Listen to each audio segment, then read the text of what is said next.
ወዘይበዙ ሕዝብ ነጸፉ አልባስሆሙ ውስተ ፍኖት። የሚበዙት ሕዝብ ልብሳቸውን በጎዳና ጎዘጎዙ፣ እንኳን አንተ የተቀመጥክባት አህያ መሬት መርገጥ አይገባትም ሲሉ። አንድም በኢዩ ልማድ ኤልሳዕ ከደቂቀ ነቢያት አንዱን ቀርመቀውን አስይዞ ኢዩን ሂደህ ቀብተህ አንግሥኸው ከሰው ጋር ሳትጫወት ፈጥነህ ና ብሎ ሰደደው። ቢሄድ ኢዩ ከባልንጀሮቹ ጋር በአደባባይ ተቀምጦ አገኘው። ሂዶ ከፊቱ ቆሞ ብየ መልእክት አለው። እምኀቤነኑ ወእምኀበ መኑ አለው። ወደ አንተ ተልኬአለሁ አለው። ወው ውስተ እሳቲት ትጽር ይላል።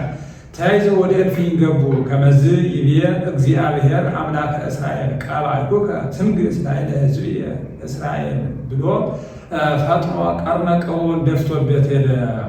ኢዩ ከእልፍኙ ከወጣ በኋላ አብረውት የነበሩ ባልንጀሮቹ ምን አለህ አሉት። የተአምርኑ ዝ ብእሲ ከመ በከይ ዘዋ፣ ይህ ሰው ዋዛ ፈዛዛ እንዲናገር አታውቁምን አላቸው። ይልቁንስ እውነቱን ንገረን አሉት። እውነቱን ንገረን ካላቸውኝማ ቀብቶ አንግሶ ይሄደ አላቸው። እኛስ ምን እንሻለን ብለው እኩሎቹ አንጥፈዋል፣ እኩሎቹ ጋርደዋልና በዚህ ልማድ